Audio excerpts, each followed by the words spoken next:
Dirty bird. Buck roll. Not no more. It's shocking. Yeah. I've been feeling how I'm feeling like. Fuck how niggas feeling, I've been waiting my turn. Walking through the pits of hell, still feeling the burn. At 3 in the morning when I'm tossing and turning. Shorty gripping me tight, tell me you'll be alright. I'm gripping the pistol, having visions of death. Yeah, though I walk through the valley of death. I'm in the alley with the scully on tilt. I'm ready to pull his homie, conflicted in heart. Spent too much time in the midst of the dark. I'm itching in this truth just to play my part. On a Saturday in the depths of the dark, where the zombies walk. Times Square, let the scriptures bark. And the generals talk. Fishing for that young man or the princess he called before the reapers involved. Show your chariots, Lord, dead in the middle of their war. Let your trumpets blow, revelations reveal. Let the sky crack wide, show the color of Christ. Let me watch the descent before I enter my chamber. Allow me to enter the chamber. See the truth is amazing. Hoping, wishing, and praying. I earn my place in the kingdom. Plant my feet on the pavement. Put my brick in them chasing for the crown of this promise. For that crown of this promise. Right, sure 144. Sure is. We wait for instructions and orders in these truths, man. Wise man once told me seek counsel. Never rely on your own understanding. It's not. It's UPK, the heart different. Black on black boots ain't forces to walk different. Muscle energy, the thousand to spark different. And learned about the scriptures from generals taught different. Game bred pit with grip, the bark different. Priests and officers, we captains to talk different. Proper side of the wind, and I endure to the end. Strapped these niggas rock Christ, and ain't nothing to him, but check it. In your city, we them niggas on the corner. And all black changed men that put away the former. We militant, disciplined as niggas that's in order. We shields swinging off our neck and fringes on the borders. Born rugged in these streets, learned the codes in the politics. And I ain't wait for the Lord, he got me out of it. Hood nigga, hard knock alumni with scholarship. Big Glock was up on my hip, up in them colleges. And you ain't saved if you a Christian and you waiting on it. Heaven not by observation, go and take that moment. Cause your faith is in your work while you debating on it. I'm enduring to the end, this Glock ain't got no safety on it. Sure don't. Can't wait till the Most High come and open these skies up and let YAHANNA come down here and bomb these motherfuckers. Bomb on all these heathens. Their time is up. I can't wait, though I feel conflicted. Mind shifted to the point I gotta check my spirit. Eyes lifted to the hills like YAHANNA. So potent, so strong, just feel it in the air. If we don't hearken, as poor judgment would disappear. He's all seeing, all knowing, you don't want to visit. Whether short wave or long range, his aim is vivid. We can't run, can't hide, he'll come and get us. There's no test, no rest in this war business. I'm on the corner with my brothers and my garment on. Mic in my hand, chanting white man's the devil song. Provoking spirit in my people to get our gather on. Shots fired at hellfire, we get our Bible on. Wanna eat, find the menu in Leviticus. Learn to walk, talk scriptures here, this is how to fish. Hit the ground, running hard. We staying on our jaw, cause Babylon is falling. Like the song that we made for y'all. We live and die for this shit. There's no plan B. We the Lord's sheep. The Lord's chosen would never flee. If it's not for the Most High, we would never be. Never be. Stand the fuck never up. Or sit the fuck down. Either you winning or you losing. Either you winning or somebody telling the truth and somebody telling a lie. I'm telling a lie. Wake the fuck up. Keep it moving, keep it pushing. Know better, do better. Dirty bird. You heard?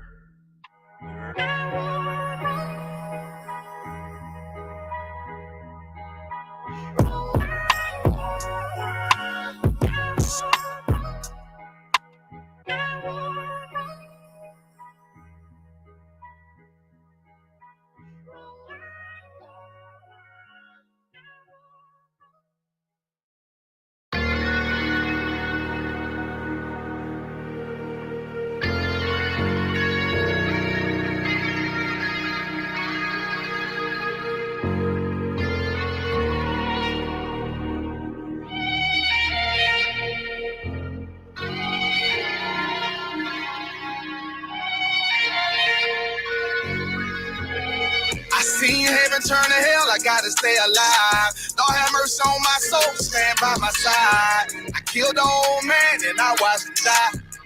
Lost a couple niggas, guess he wasn't my round. They play my niggas, lay you down, they all down the ride. Keep my gun in my arm, I gotta stay alive. I gotta stay alive. Keep my gun in my arm, I gotta stay alive. Tell me we don't live in hell. My brother doing 55 in that cell. Nigga claiming he your round here spin shell. Same nigga you put on to hit the stand and tell. How the fuck you turn your back on a nigga that love you? Treat your kids like my kids, treat you like a brother. I told my dog, let's leave the streets to serve the Most High. He said, fuck that shit, he trying to sell another pie. His daddy killed him, put him in the trunk, set him on fire. His wife was pregnant, he ain't never get to see his child. Had me thinking to myself, what happened if I die? Look my babies in the eyes, I gotta stay alive. I put my ego on the shelf and my pride to the side. I'm with some niggas who gon' step and got God on their side. Got in the ISUPK, they keep asking me why. As I do the work of the Lord, I gotta stay alive. Face the east, pray alive. I seen heaven turn to hell, I gotta stay alive. Lord have mercy on my soul, stand by my side. I killed the old man and I watched him die. Lost a couple niggas, guess he wasn't my round. They play my niggas, lay you down, they all down the ride. Keep my gun in my arm, I gotta stay alive. I gotta stay alive. Keep my gun in my arm, I gotta stay alive. You ever pump a pack with a snake by your side? Yes, I did. A man reach out to God before he died? Yes, I did. I know the Lord forgive us for these sins, but I'm starting to think the kingdom of heaven is for these kids. I told my daughter, there's one man in your bed, I won't stand for less. For my son, I hit your head on that fragile legs. I lost some niggas to that dope, I lost niggas to the feds. Remember John tried to stick me for that cheese on that bread, yeah, I was thuggin' with Lucky and that nigga left me for dead. Endured to the end, cause I listened to what was said. Mother told me she loved me when she was sick up in the bed. I was running them streets, but the truth made me a man. Shit, I don't really speak cause she'll never understand. That's why I ain't even tell her about these voices in my head. I'm still trying to manage my anger like Uncle Craig. I seen heaven turn to hell, I gotta stay alive. Lord have mercy on my soul, stand by my side. I killed the old man and I watched him die. Lost a couple niggas, guess he wasn't my round. They play my niggas, lay you down, they all down the ride. Keep my gun in my arm, I gotta stay alive. I gotta stay alive. Keep my gun in my arm, I gotta stay alive.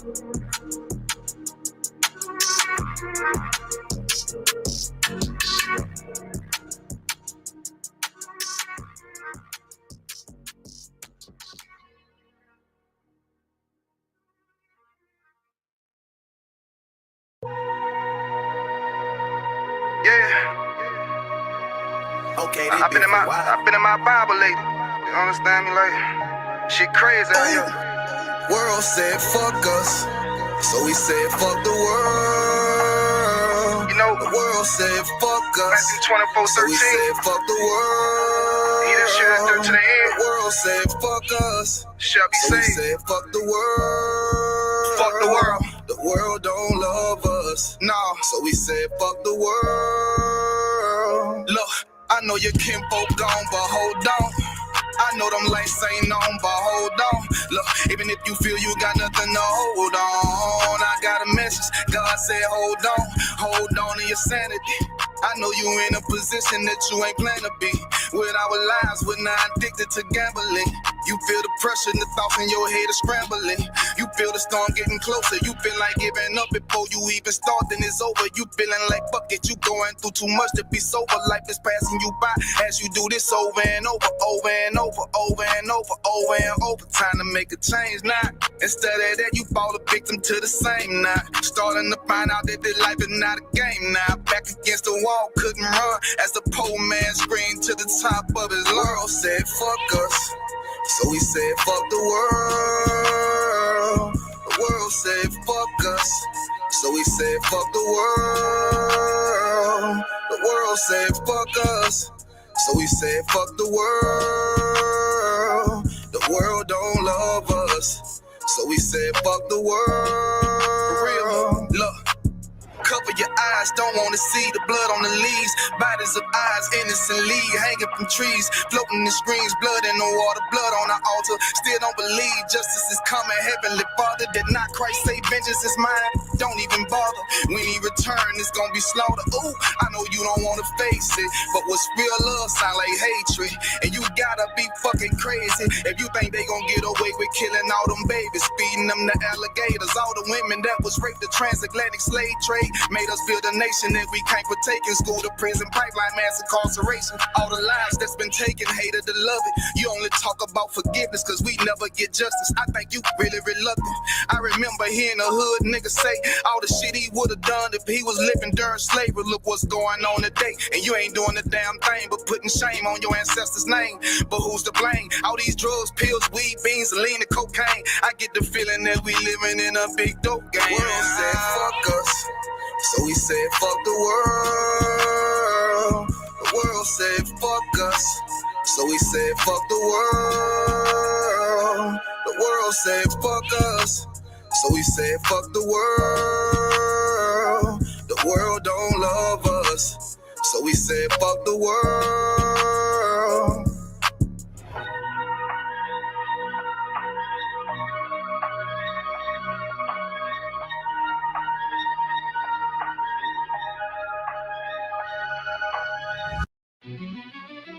Yeah.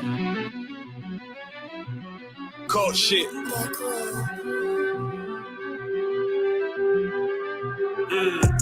I ain't come with goons, but I'm well connected. Walk in the room and pop, pop, pop, like you got rejected. Let me see if you qualify or not. Spinning up in the tinted truck, riding around your block.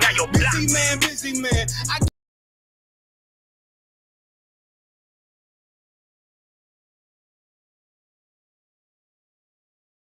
Shalom, Israel, with ISUPK coming out of 1 West Harlem, New York, 125th Street, under Commanding General YAHANNA. And since 1969, we've been bringing out the truth that so-called blacks, Hispanics, and Native Indians are the true children of Israel per the Bible. I'm a priest and officer of 50 Yahshala, coming to you with this history class.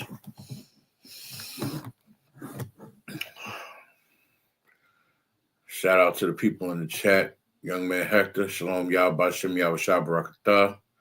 And to the sister, Shalom Yahweh Shemo Alathim Bahashem Yahweh Shah. If y'all got any questions, put them in the chat. If y'all need any scriptures broke down, let me know, put them in the chat. I'll get to them.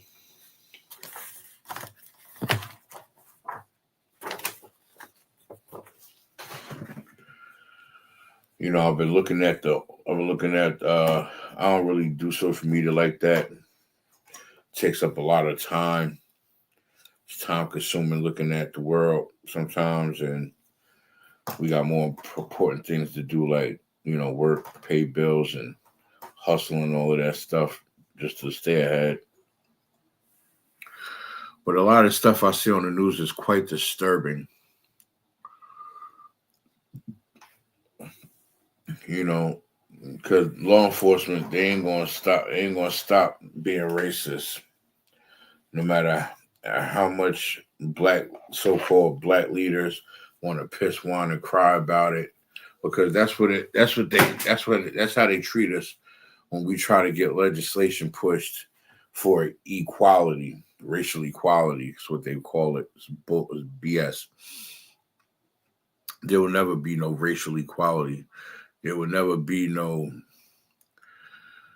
what's the word I'm looking for? Slacking. There will never be no racial equality. There will be no respecting of blacks, Hispanics, and Native Indians as long as the white man has something to say about it. It will never be.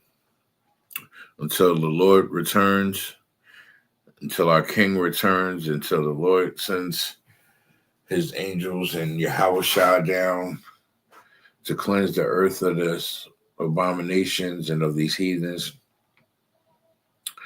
we're not going to get no racial equality. Salakia, the hell.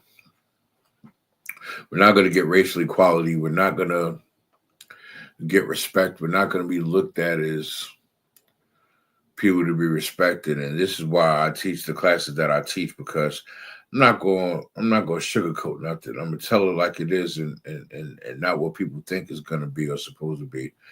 Because what it is BS. It's just straight up horse manure. Like, The white man's the devil that the Bible speaks of, and they so goddamn wicked in this kingdom is ridiculous.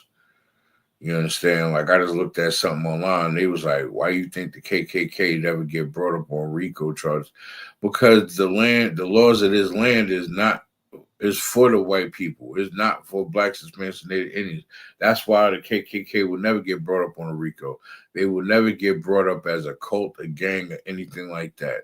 Because those are part of the people that Trump talk about when he wants to make America great again. He wants them to flourish. He wants them to shine. They want to go back to burning crosses on people's lawns and hanging niggas. That's what they want to go back to. Because they want to enslave us. They tired of it. They tired and lazy of working. They ready to put us back to work. And what I mean by work is they want to put us back to slavery. We do all the work, they get all the credit and reap all the benefits and flourish. That's how this society thinks. This is how this society acts, and this is how this society moves. Point blank, period. There's no getting around it. There's no cutting and slicing it. And there's no point in sugarcoating the nonsense. Let's see. Where we at?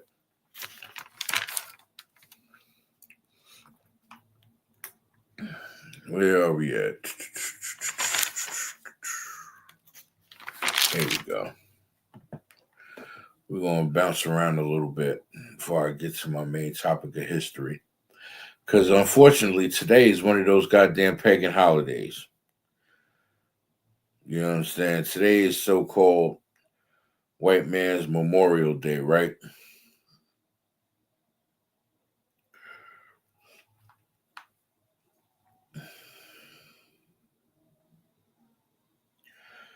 We're gonna go to the book of Deuteronomy, chapter 12, starting at verse 29, right?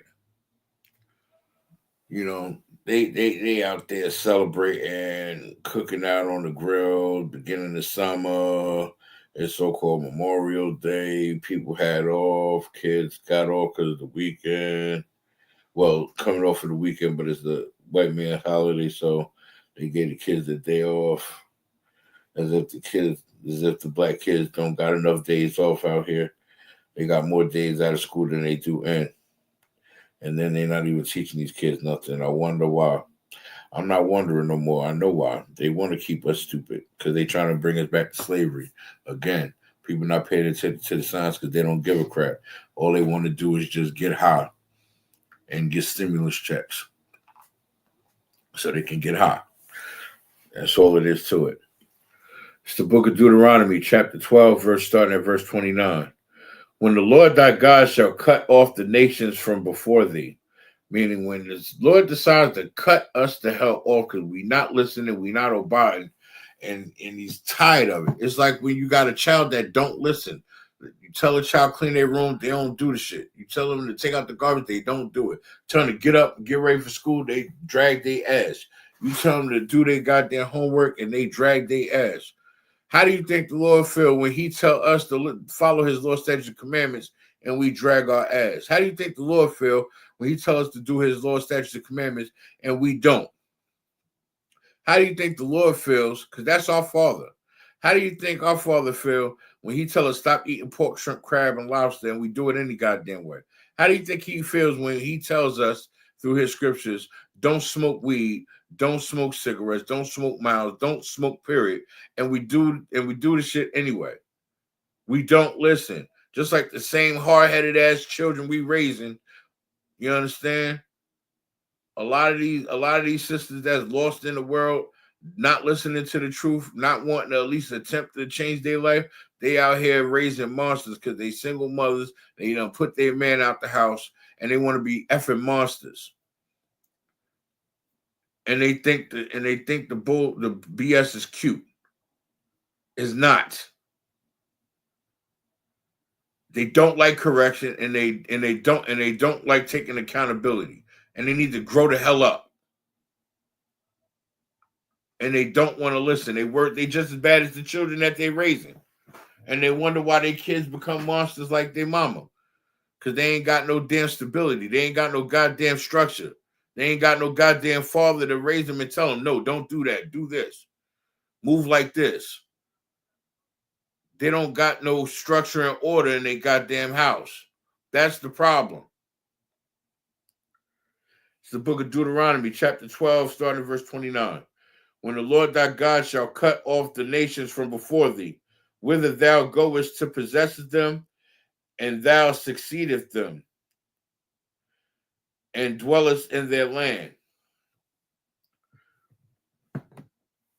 When the Lord said he's going to cut us off and send us among the other nations, he's going to scatter us among the heathens. Just because he said he was scattering us among the heathens didn't mean take on their customs, take on their ways, and try to be down with them. No, he wanted us to still serve him and show us that we belong to be his children.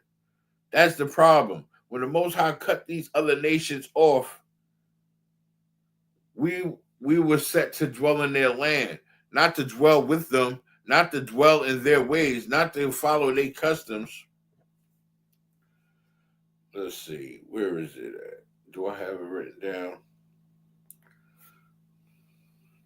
Salakia.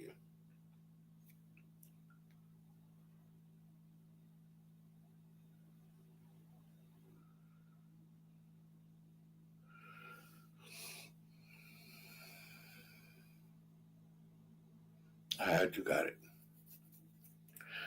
I'm bouncing around. Bear with me, Israel. It's the book of Jeremiah, chapter 10, verse 2. Thus saith the Lord, learn not the way of the heathen. You understand? It tells us, don't learn the way of the heathen. Now in Deuteronomy, where it says, when the Lord thy God shall cut off a nation from before thee, whither thou goest to possess them, and thou succeedest them, and dwellest in their land. Meaning, even if we dwell in their land, do not take on their ways. Don't lay with their women. Women don't lay, our sisters don't lay with their men. You understand? It said, do not go in the way of the heathens. We are not to take on their ways. We are not to dwell with them. But we don't listen. This is the problem. Blacks, Hispanics, and Native Americans say, I'm grown. I'll do what I want to do. Don't judge me. You sound stupid. You sound like an immature child. You understand? Verse 30. Take heed to thyself that thou be not snared by following them. It says, the scripture says it right there. Take not to thyself that thou be not snared by following them. Meaning, don't think you grown. Do what the Lord tell you to do. Stay tunnel vision on the law, statutes, and commandments. Because if you don't, you're going to be snared by following them. You're going to get jammed up with them. Because they mean to do wickedness. They mean to do harm. They mean to do no good. Following them is death. The Most High is going to see to that. And the more you keep thinking you're grown, you're going to do what you want to do, you're going to fall right flat to it. Like a dumbass. After that day be destroyed from before thee. Again, don't get snared by following them. They will be destroyed, and you will get destroyed right behind them. And that thou inquire not after their gods, saying, how did these nations serve their gods? Even so, I will do likewise. See, that's another place where we mess up at, because we want to lay with heathens. We want to lay with Asian girls because we want to know what they box feel like. Box is box. I'm sorry. There's nothing new about it. There's nothing different. There's nothing exciting about it. It is what it is. You understand? It's either tight or it's not. It's either wet or it's not. You understand what I'm saying? Like, there's no mystery that you haven't experienced yet in life, other than those that don't know of it yet. You understand what I'm saying? But the whole point of the matter is, the Lord says, don't lay with these other nations, because if you lay with these other nations, you take on their ways, you take on their customs, and you end up serving their gods. You understand? East Indians have over 613 gods. They got as many gods as we have laws in the Bible. They will have you worshiping Shiva and Dionysus and so on and so forth. They got a god for every little thing. And you will worship that by dealing with them.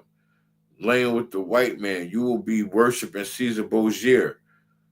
You understand? The former lover of Leonardo da Vinci, that white stringy haired bastard that sit up in your grandmama house in a paint in a mural.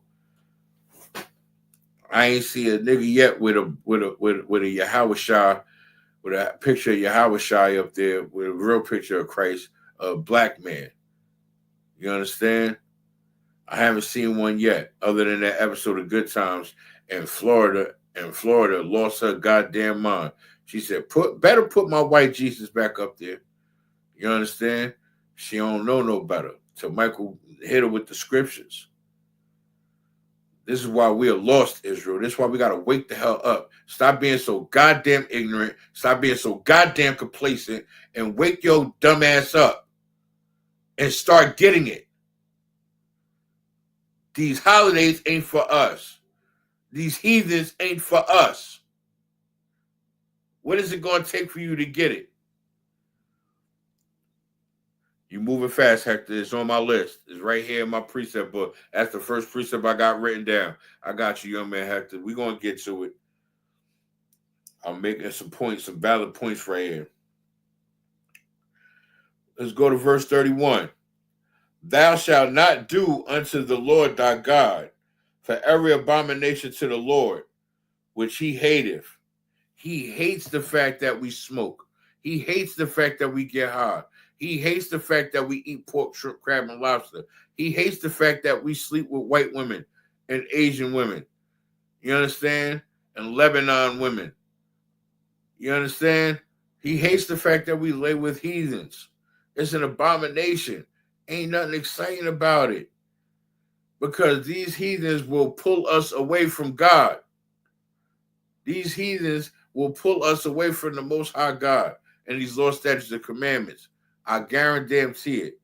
I got people in the world right now that's worshiping everything but who they supposed to worship.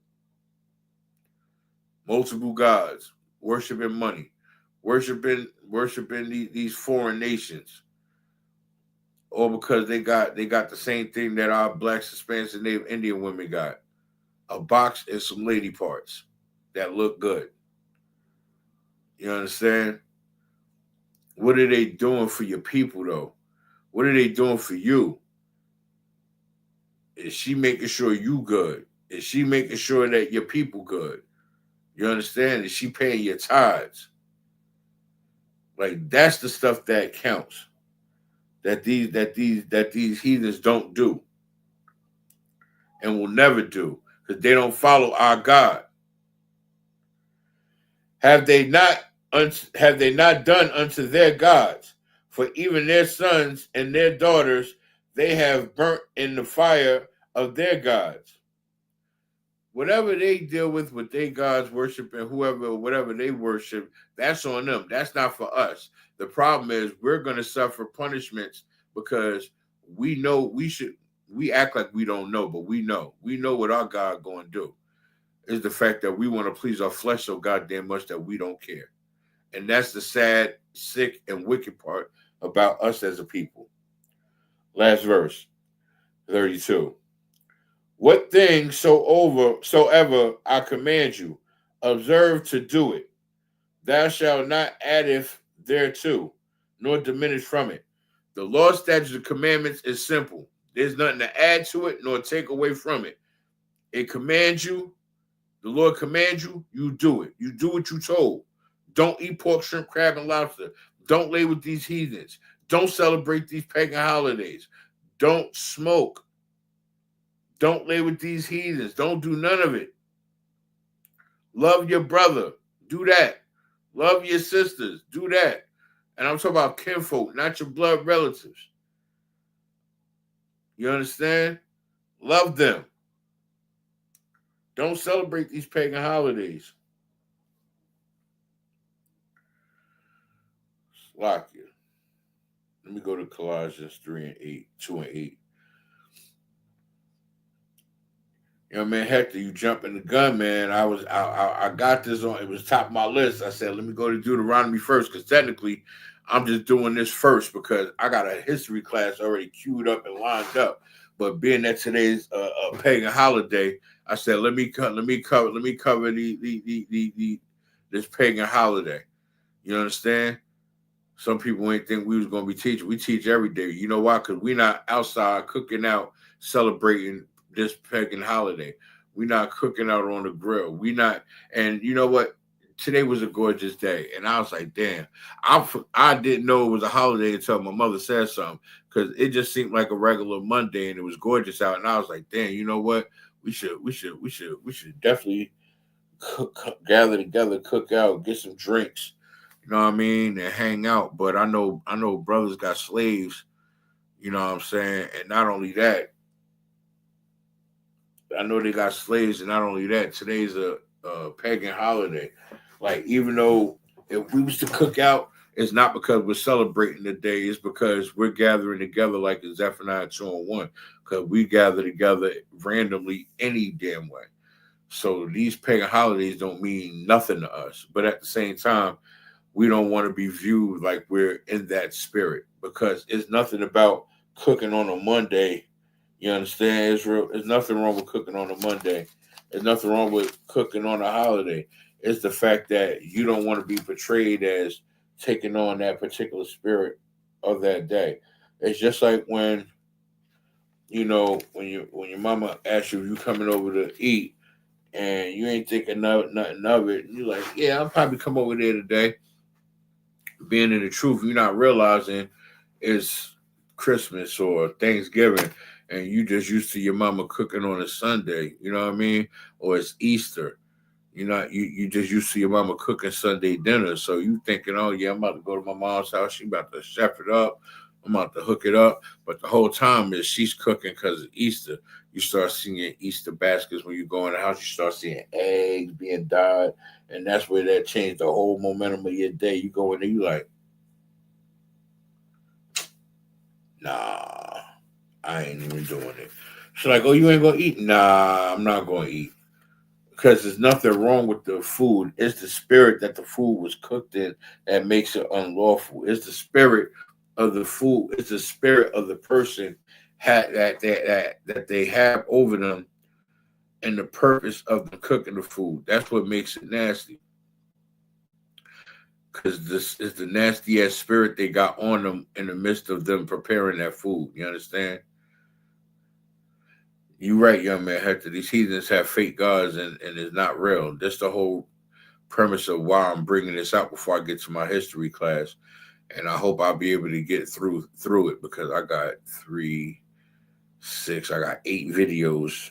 I got 8 videos to bring out. But I wanted to cover this damn pagan holiday, you know what I'm saying? So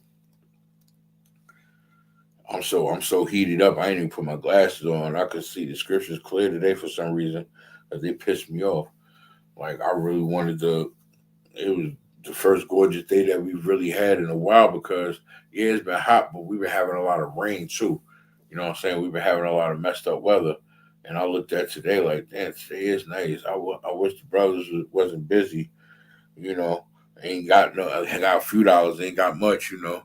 Get a little bottle of something, some wine, you know what I mean? Get a little pack of burgers, a little pack of cigarettes, you know what I'm saying? Throw something on the grill right quick. Something light, nothing crazy. But, you know, all in due time. Let's go to it's the book of Colossians, chapter 2, verse 8. Beware lest any man spoil you through philosophy and vain deceit. Again, that's that whole, your mama asks you to come over for Thanksgiving. You so into the truth, you're not paying attention to the time of the year, the day of the year, day of the month. You on some, she asks you to come over, she giving you a menu, you like, damn, that do sound good. But the second she say, yeah, I'm cooking a turkey, you know, some stuffing, you like, turkey stuff. Oh, it's Thanksgiving. Shit. You know what? Nah, ma, I ain't gonna come over. No, you want me to make you put? Nah, I'm good on that. Don't worry about it. You know, I remember there was a time when me and Kashaka were, right? We was living upstairs from my mom. I had my own apartment in my mom's house, right? We ain't had no groceries in the house. We ain't really had nothing in the cabinets. It was Thanksgiving. My mom downstairs cooking. My aunt downstairs cooking on the second floor. My mom's all the way on the first floor cooking. They got the hallway smelling good than a mug, man. We upstairs starving. We ain't got 2 nickels to rub together. We ain't really had nothing in the fridge. We ain't had nothing in the freezer. We ain't really had nothing in the cabinets. We call it getting counsel because we hungry. You understand? We starving. So we called Officer Moth from Albany at the time. This is before we was checking in with Officer Quoggleball and stuff in North. This when we was being raised up by Officer Moth from Albany, right? So we called Officer Moth. We let him know the situation. He like, listen, you ain't got to starve out. I mean, if there's absolutely nothing in the house that you could eat, you know what I'm saying? You not in the spirit that they're in. If you want to eat that bad, like you can get a plate. Just know, you know, you're not in the spirit that they're in. They're in a certain type of spirit, preparing and cooking the food, but you're just genuinely hungry. You're not celebrating the holiday. You know what I'm saying? And me and Kashat thought about it. We was like, nah, we gonna thug it out because we don't want to be looked at like, oh, we getting a plate. Yeah, we hungry, but it's Thanksgiving, but we ain't got nothing in the house to eat. Nah, we gonna thug it out. We'll figure it out. We'll find a way. We're not going to partake on any of that food. And that's what we did. We thugged it out. You know what I'm saying? We treated it like the Day of Atonement. We just fasted. It was what it was. I mean, we were starving, but F it. We that dedicated to the Most High God and these law, statutes, and commandments that we'd rather starve than partake on that nasty ass spirit. We'd rather go hungry than eat a plate of that nasty ass food. Not meaning the food nasty, the spirit that the food was cooked in was a nasty spirit. 77.2 million of our native brothers got unalived in genocide. And they want to call this Thanksgiving. Giving our brothers and sisters blankets with smallpox in it. Watching the pathology of us die and study us like some goddamn lab rats. Disgusting. Let me finish this precept. This book of Colossians chapter 2 verse 8. Beware lest any man spoil you through philosophy and vain deceit, after the tradition of men, after the rudiments of the world, and not after Christ. Again, this precept is saying don't follow vain deceit. Don't follow these goddamn customs of men. Follow the customs of the Most High God. You understand? Don't do what these goddamn heathens do.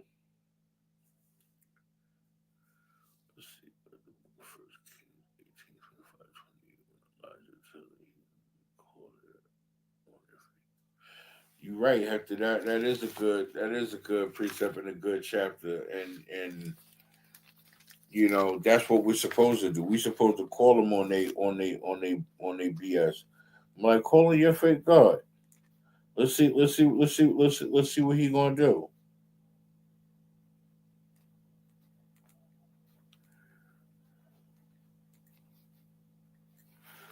You're absolutely right, young man Hector. You understand? I wasn't making the class about this pagan holiday. I'm just covering this pagan holiday because this also pertains to history, because this is not a tradition that we're supposed to follow. You understand? We're not supposed to follow the history of white man holidays. And all they did was make these holidays so we could spend more money for them to get rich off of us. Why don't blacks, Hispanics, and Native Indians figure that out yet? Like a light bulb ain't go off in your head. Like you ain't you ain't get it yet. Like you still ain't gonna get it. It's the book of Matthew, chapter 15, verse 3. But he answered and said unto them, why do ye also transgress the commandments of God by your tradition? He's asking them, why do you transgress against the Lord? And he's asking another Israelite this. He's asking the people, like, why do y'all want to transgress further against the commandments by following these traditions? Like, why would you want to follow traditions of Pharaoh and not the Most High God? Why would you want to follow why would you want to follow traditions of East Indians? You don't know them. You don't know their customs. Neither do you know the Arabs or their customs or ways. You understand? No, it's not for us. I don't want to start stuttering. Look, point blank period. Don't follow their ways. Don't follow their customs. It's not for us to do that. It's not for us to do so.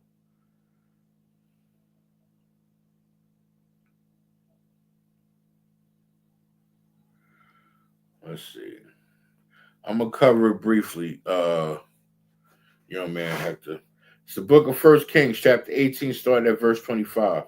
And Elijah said unto the prophets of Baal, choose you one bullock for yourself, and dress it first, for ye are many, and call on the name of your gods, and put no fire under.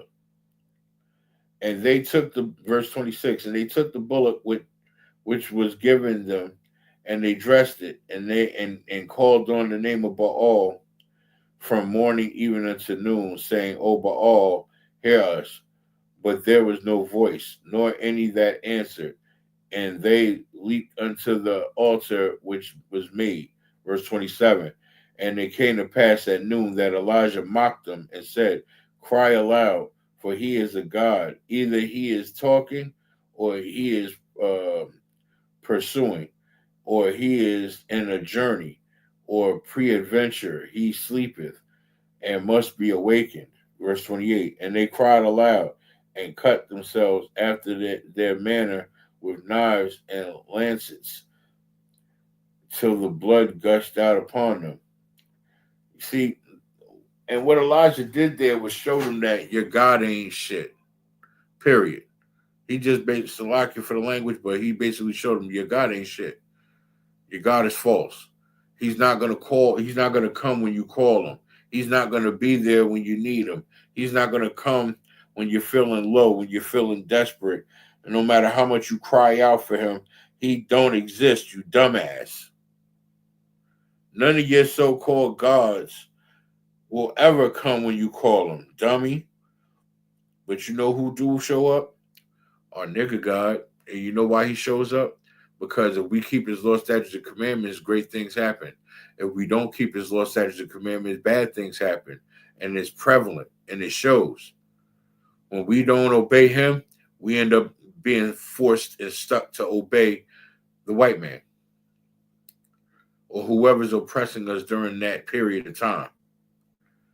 That's what we're stuck and left with. But blacks, Hispanics, and Native Indians, they don't want to follow that. No, they don't want to listen. No. They don't want to listen, not at all. No. They want to do what they want to do because they grown. Don't judge me. I'm going to get high because that's what I want to do. I'm grown. I've been waiting all this time. Now I would do it. Okay. But you can't even, you got to be able to also keep these habits. You don't understand. These is other things that was implemented in place by white people to keep you broke and to keep you under control. You effing dumbass. Think about it. You got to have money to support that habit.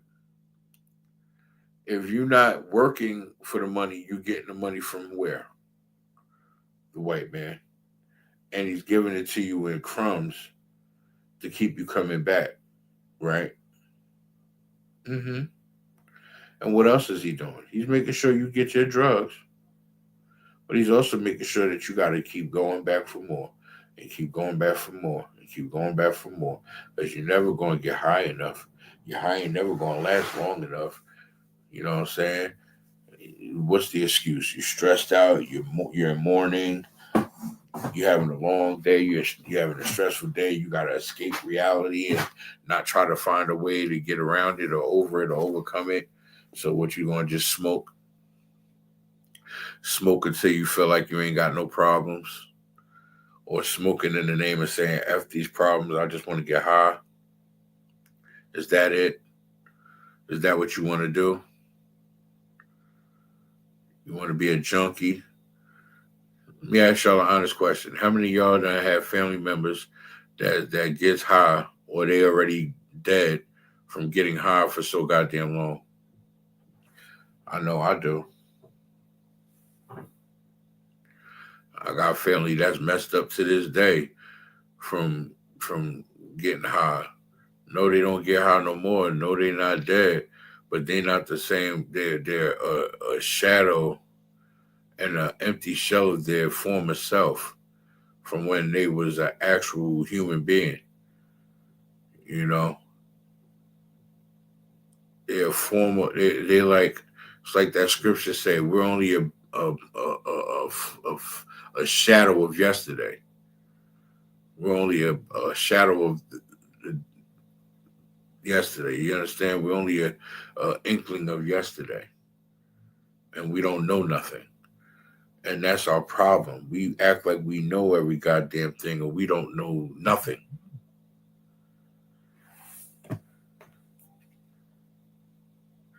It's the book of Romans, chapter 14, starting at verse 1. Him that is weak in the faith, receive ye, but not to doubtful disputations.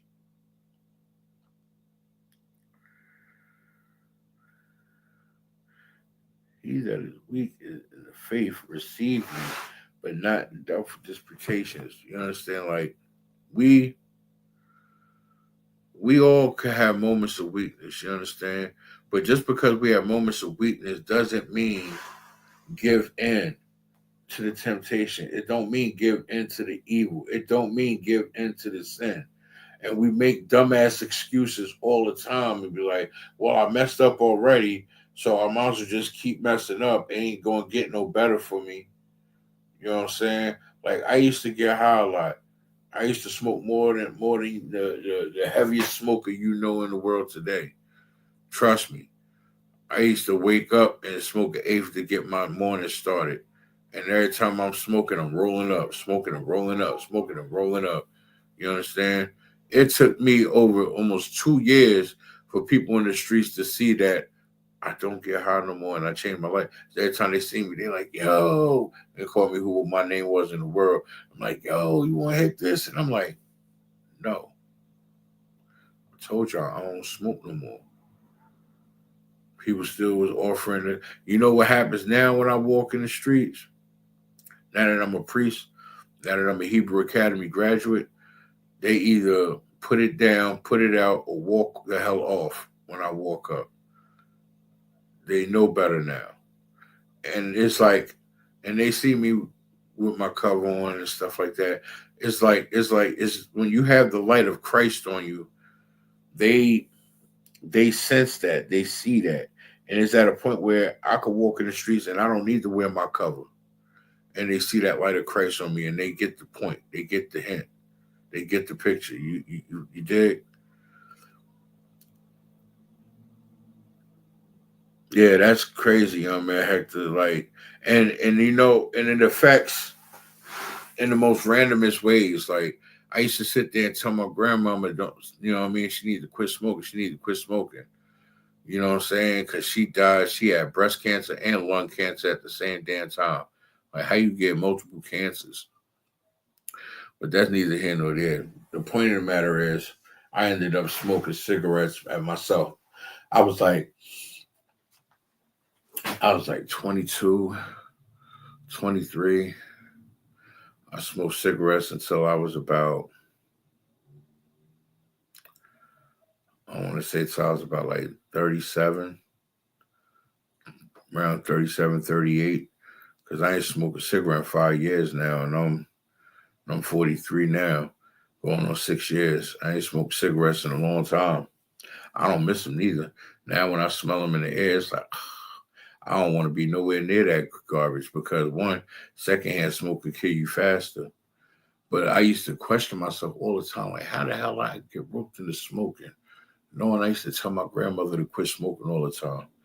You know what I mean? Trying to be down, acting like everybody else, trying to be down and get down with everybody else and what they doing instead of doing my own thing. Bad enough I was smoking weed, getting high, but now I gotta smoke the cigarettes too. It's like you want to kill yourself. And this all from following behind heathens and their ways and their customs. You understand? Because they was going on TV telling you it's okay. All these Surgeon General labels on the box of cigarettes saying how it could cause cancer, saying how it could harm you, showing how it could harm pregnant women. But yet we did it and smoked it any goddamn way. It makes no sense. You know, and it's sad that you lost your brother. He was at such a young age. May he rise in power, you know. But this all comes from us being disobedient to the Most High God and following these goddamn heathen customs, and it don't pay. That's why I tell you, Israel, we got to wake up and we got to stop following behind these heathens. That's the wave. Because we go to Hebrews 13, chapter 13, verse 8, it says, Jesus Christ, the same yesterday and today and forever, meaning these law, statutes, and commandments is the same yesterday, they'll be the same today, and they'll even be the same tomorrow. They don't change, they don't switch up, nothing. You know what I'm saying? The only thing that changes up is how we decide to attack, approach, and teach a class. But the laws are the same. These law, statutes, and commandments is the goddamn same. We're not supposed to follow behind the oppressor and these goddamn heathen customs. Period. All right. I think I've done enough on these pagan holidays. It's time to get down to the nitty gritty because I don't want to keep talking about it because I'm gonna get pissed off again. So let me queue up these articles and we can get started with this history thing.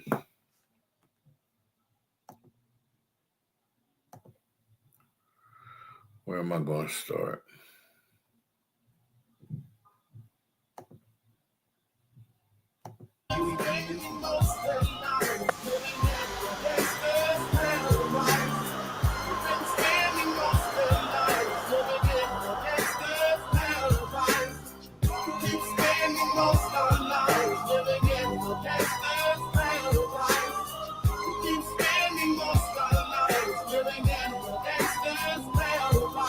Look at the situation they got me facing. I can't live a normal life. I was raised by the street, so I gotta be down with the hood team. Too much television watching got me chasing dreams. I'm an educated fool with money on my mind. Got my 10 in my hand and a gleam in my eye. I'm a loped out gangster, set tripping banker. And my homies is down, so don't arouse my anger. Fool, death ain't nothing but a heartbeat away. I'm living life, do or die. What can I say? I'm 23 now, but will I live to see 24? The way things are going, I don't know. Yeah.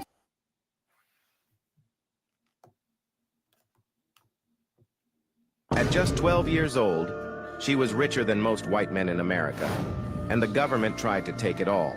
Keep watching till the end. In 1913, Sarah Rector, a young black girl from Oklahoma, became one of the richest children in the country. But her wealth came with danger. Born into a family of freed slaves, Sarah's parents were given a small plot of land under the Dawes Act. It was rocky, barren, and considered worthless. Until one day, oil was discovered beneath it. Almost overnight, Sarah started earning the equivalent of $500,000 a month in today's money. But here's where it gets dark. Lawmakers were shocked. They couldn't believe a young black girl had that kind of wealth, and they wanted control over it. Officials pushed to put Sarah under a white guardian, claiming she was incompetent to handle her own fortune. Some even tried to reclassify her as white, just so they could take legal control of her money. but Sarah's family fought back. And despite the pressure, she held on to her wealth.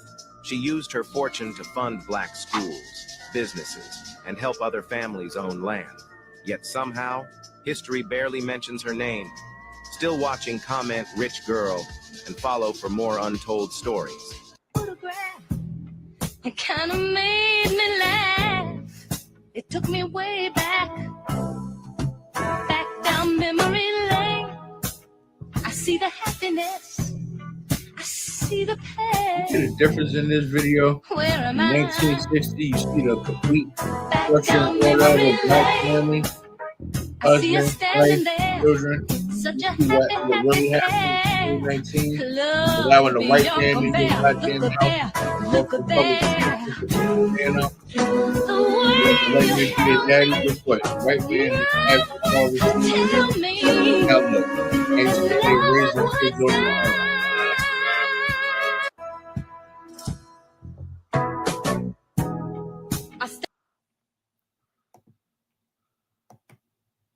In the world was created by a black American, Frederick D. Patterson.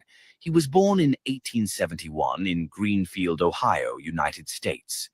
A black American entrepreneur. His father, Charles Richard Patterson, was a former enslaved person who founded the carriage-making business that Frederick later transformed into the automobile manufacturer C.R. Patterson and Sons, who, in 1915, Patterson introduced the Patterson Greenfield automobile, making him the first black car manufacturer.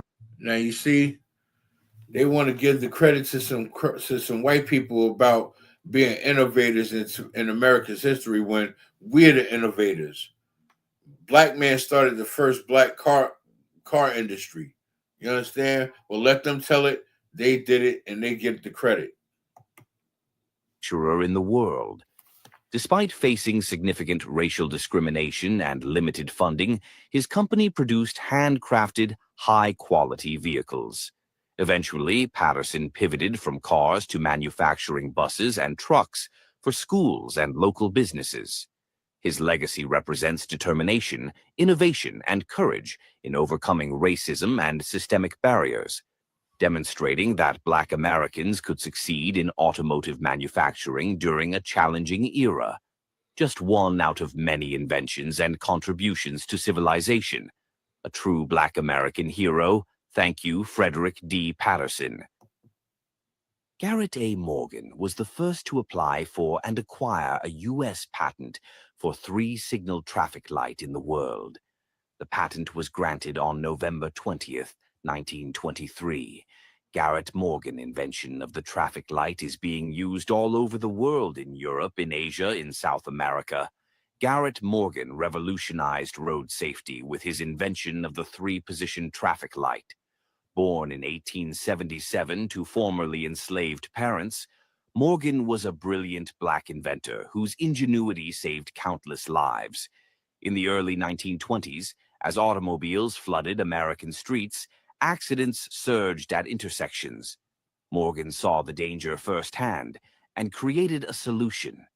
Unlike previous stop-and-go signals, his traffic light introduced a crucial third position, a warning phase, allowing drivers time to clear the intersection before opposing traffic advanced.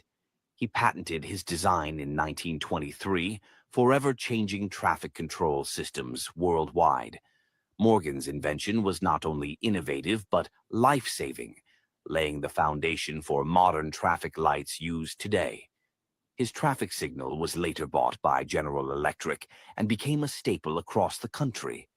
Morgan's contribution to transportation safety proves how one visionary's invention can bring order to chaos and protect millions on roads across the globe. Just another example of African Americans' contributions to civilization.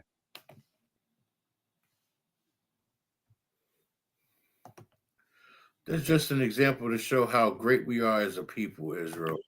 We have to get out of the stigma thinking that the white man is all great, all powerful, just because they run this goddamn country.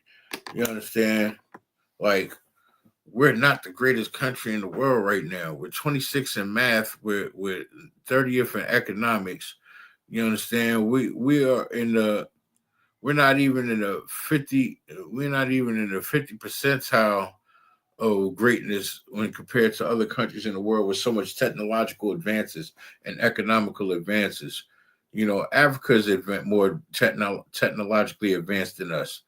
You understand? Japan, China, Korea, they're more technologically advanced than us.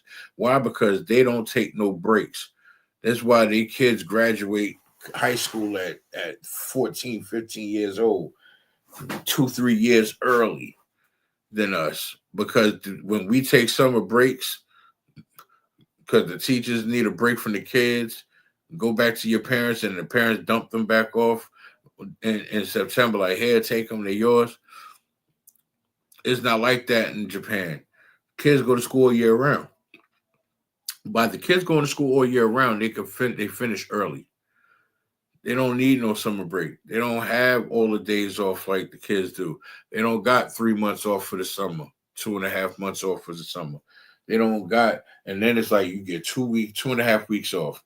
Then you get 3 days. You get a week off for Christmas. You get like four days off for Thanksgiving, and then you get another 2 days off for the New Year. Another 2-3 days for the New Year. That's a week and a half added to 2.5 weeks.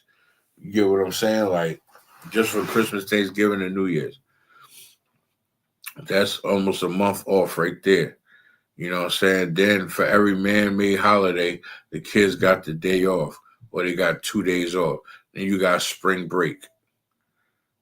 You know what I'm saying? Like, the kids got too much time off, and then the schools ain't teaching them nothing. These kids ain't learning nothing. You know what no, I can't say that. You know what these kids is learning now? They're learning gay BCs. These kids is learning gay BCs. They're learning what agenda Esau wants them to learn. They want to dumb us down. They want our kids to identify as a goddamn animal or as another gender of person. You understand? Instead of being who the hell we are. But aside from that, is the book of Deuteronomy, chapter 17, starting at verse 18. And it shall be, when he sitteth upon the throne of his kingdom, that he shall write him a copy of this law in a book of that which is before the priests and the Levites. These law, statutes, and commandments was written in a book for the Levites, which were the biblical enforcers of Israel during that time period. You understand? Just like how we was taught our history with these law, statutes, and commandments, we were taught history by me bringing these videos out. This is how we learn who we are as a people. Because if we don't know where we came from and how we was brought up, then how we gonna know who we are or where we going in this world, today's society? How we gonna know? How can we know? Like, think about that, Israel. Like, seriously, think about that. Who knew about Huey P. Newton if we don't study about him? Who knew about Harriet Tubman if we don't study about it? Because those are the known names. Nat Turner, you understand? But we ain't know about Chief Redfoot. You know what I'm saying? We heard about Geronimo, but we ain't hear about Chief Redfoot.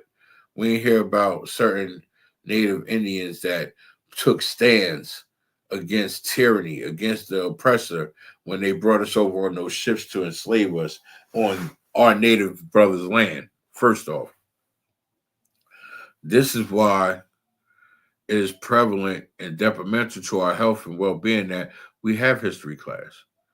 Because this is about as close as the Black history as you're going to learn.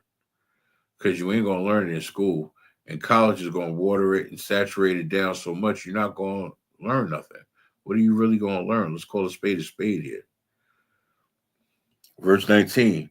And it shall be with him, and he shall read therein all the days of his life, that he may learn to fear the Lord his God, to keep all the words of this law and these statutes to do them. Meaning, We're to keep this Bible with us for all the days of our life and to please the Most High by not just reading it, by doing it, following it, and passing it on to the generations for all the days of our life. You understand? Just like this history that we're learning. All these black inventors, the traffic light, the automobile, the rocket fuel, the hot comb. You understand? This is stuff we need to know, even though certain inventions is outdated, they don't have no. We still need to know where it came from. Like people didn't even know the hot comb came from a black inventor. Who the hell? You name one white person that would come up with creating a hot comb. Some that don't apply to them. A hot comb, their hair will fall the hell out. Their hair is thin and stringy. They don't have thick, full, woolly type hair for a straightening comb to heat up and straighten that thing out to where that thing is long, beautiful, and luxurious. White women would dream to have that type of hair. But of course, inventions like the hot comb came up from black people. The Afro pick came from black people. Who had afros? Niggas. Let's call a spade a spade. Like, come on, I'm speaking the truth here. I don't know what other people be doing, but I'm speaking the truth. Verse 20. It's the book of Deuteronomy, chapter 17, verse 20. That his heart be not lifted up above his brethren. Meaning, don't pick your head up above your brothers where you tooting your nose up at your brothers thinking you better than them. You ain't no better than the next brother. I ain't no better than that brother sleeping at the bus stop eating out the garbage can. I'm no better than that brother. If I can, I help that brother though. You understand? And that he turn not aside from the commandment. Meaning, don't turn aside from these law, statutes, and commandments. Follow them and keep them as the scriptures tell you to do. Because basically, this is instruction from your father. Do what your father told you to do. To the right hand or to the left, to the end that he may prolong his days in his kingdom, he and his children in the midst of Israel. Meaning we will extend our lifespan by keeping the law, statutes, and commandments and making sure that our children get these law, statutes, and commandments and study them and learn them and make them a part of them in their life. So that way they can learn how to keep the law, statutes, and commandments as they grow older. And Lord, allow it, they have families and raise children and keep the law, statutes, and commandments and tradition with their children the same.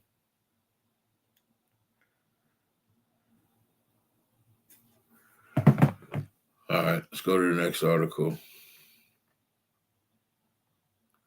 If we have time, I'll go back over the pagan holidays. All of the burning and bombing that was done to us and the houses, nobody never said too much about that, and nothing was done. But let something be burned, by a black man, and then, my God, you see, the flag is drenched with our blood because, you see, so many of our ancestors was killed because we have never accepted slavery. We had to live on it, but we've never wanted it. So we know that this flag is drenched with our blood. So what the young people are saying now, give us a chance to be young men, respected as a man. As we know, this country was built on the black backs of black people across this country. And if we don't have it, you ain't gonna have it either, because we gonna tear it up. All of the burning and bombing.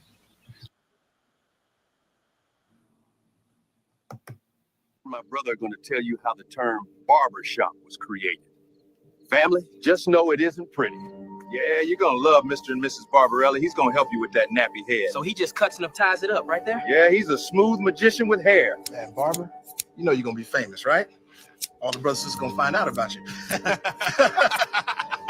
In fact, everyone did find out. Not just the brothers and sisters, but even the masters. When they found out, well, it wasn't pretty, folks. We didn't know, but they could tell Weeze was clean, y'all see, and they immediately blamed Mr. Barbarelli.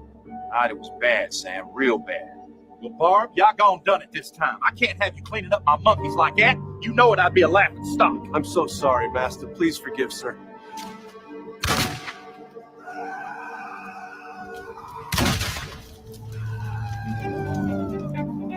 barn burned down that night, and so did Mr. Barbarelli.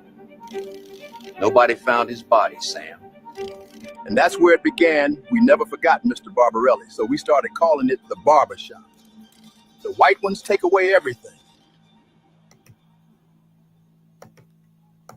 This morning, we're hearing from state and city leaders after a group called Patriot Front was seen marching through downtown Nashville Saturday afternoon. Patriot Front is a white supremacist group whose members maintain that their ancestors conquered America, bequeathing it to them and no one else. Because of this, Commanding General YAHANNA has sent his men from all over the South to Nashville, Tennessee, to tell our people who they are according to the Bible, and that the white man is the devil the Bible speaks of.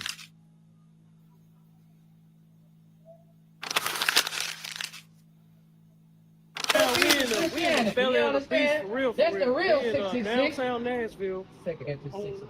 John Lewis, you understand? In that mindset, if you think, because you will believe whatever the so-called white man believes. You understand? You will go out your way to do whatever the white man tells you to do, man. If I'm a police officer, guess what? I'm a stand myself.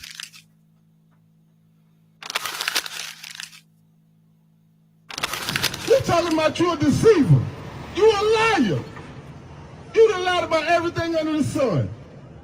If you don't believe me that you the most disgusting people on the face of the earth, ask the fishes in the ocean. Ask the animals on this earth. You can even ask the ozone layer. The things that y'all have done is unspeakable.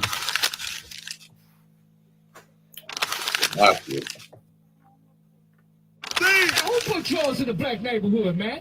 Who told the black man, hey man, you know, you can sell nickel bags, you can sell dime bags. This was created by them, man. This was created by us, man.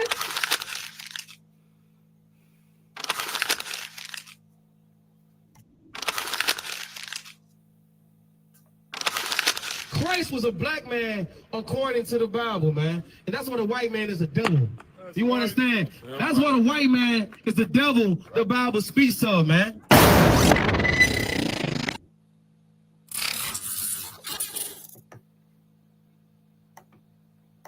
My brother going to tell you how the term barber shop was created.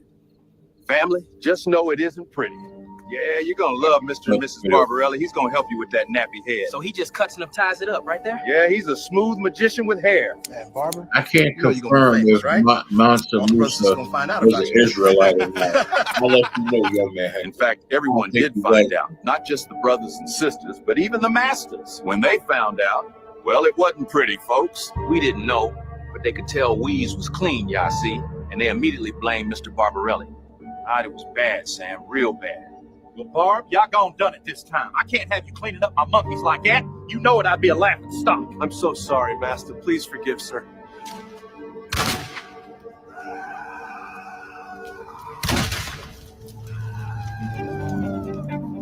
The barn burned down that night, and so did Mr. Barbarelli. Nobody found his body, Sam. And that's where it began. We never forgot Mr. Barbarelli, so we started calling it the barber shop. The white ones take away everything. Yeah, that's sad. You know what I mean? That they gotta take out a black man. You understand? All he did was clean up the slaves. He ain't even know no better. He want to keep us looking nappy-headed and nasty.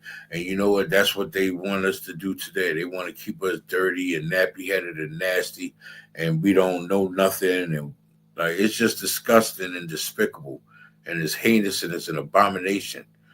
You know, that these heathens treat us like that and talk to us like that, and the whole time, we're trying to show love and compassion to them, and be a part of their life, like it's not a death sentence, because we don't know no better, because we think we grown, we think we know everything, but this how they want. This what they want, Israel. This what black people want. They want to be cool. They want to be down with the white man. Yeah, the white man this, the white man that. No. It's the book of Romans, chapter 15, verse 4. For whatsoever things were written aforetime were written for our learning, that we through patience and comfort of the scriptures might have hope.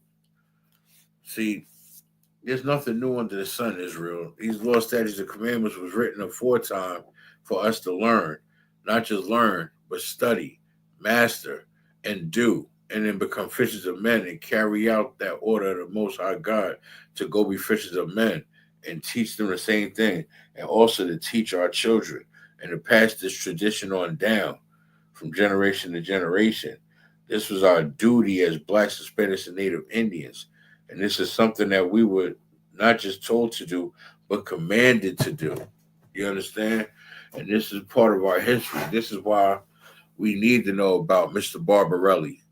You understand? And the reason why I brought that UPK clip out is because they went right to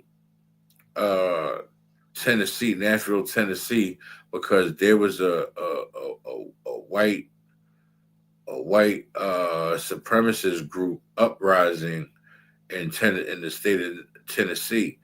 So brothers from Alabama and a couple other zones came out there to help support the brothers that's in Tennessee and hold camp out there and start let the brothers and sisters know that are in Tennessee, who they are, letting the Blacks, Hispanics, and Native Indians know exactly who they are according to the Bible. That's why I brought that clip out. See, everything I do for a reason. Everything I say for a reason. That's why the scriptures say everything was written, so whatsoever aforetime, meaning all this stuff has been done and is going to do it again. We just need to do it right. You understand? History don't repeat itself, but the wheel spins right back around. You understand? Like how the world revolves in a rotation, so does history. History revolves in a constant rotation. And when it comes back around, is our opportunity to get it right so we can rotate with it. You get what I'm saying? Or we end up stagnant in the same damn spot. And when it come back around, we still doing the same thing we was doing and being the same person we was being. This is why these laws, statutes, and commandments, again, is essential for our survival. This is the book of Job, chapter 8, verse 10. Shall not they teach thee and tell thee and utter words out of their heart? Meaning, shall we teach the law, statutes, and commandments of God? Shall we tell thee about the law, statutes, and commandments of God? Shall we utter the words out of our heart, meaning our mind? Shall we share this with the world? Yes, as long as we're sharing it with Blacks, Hispanics, and Native Indians, yes, we should share it. You understand? Again, we have to understand the importance of these law, statutes, and commandments. Let's see.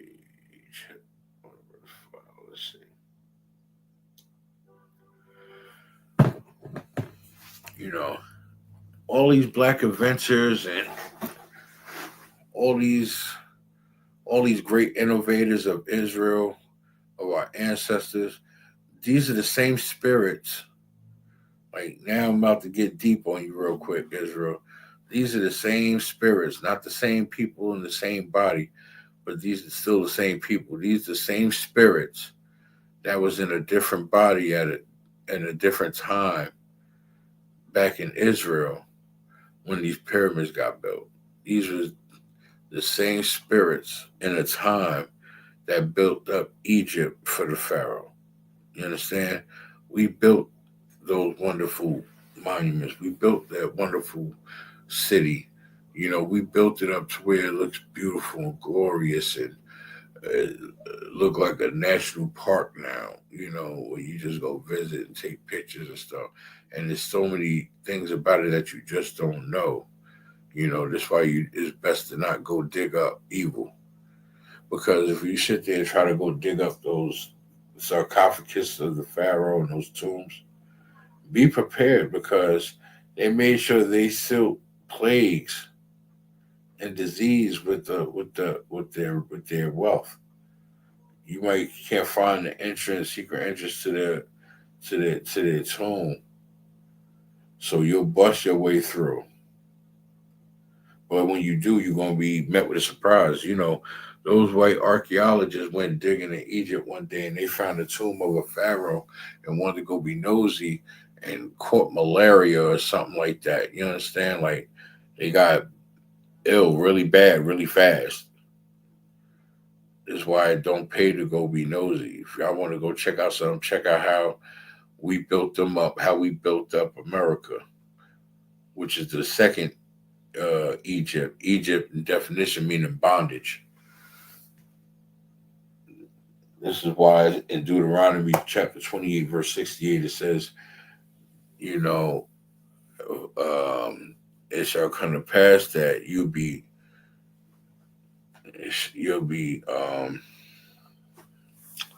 I don't want to quote. I don't want to paraphrase it. Let me go to it. Salakia.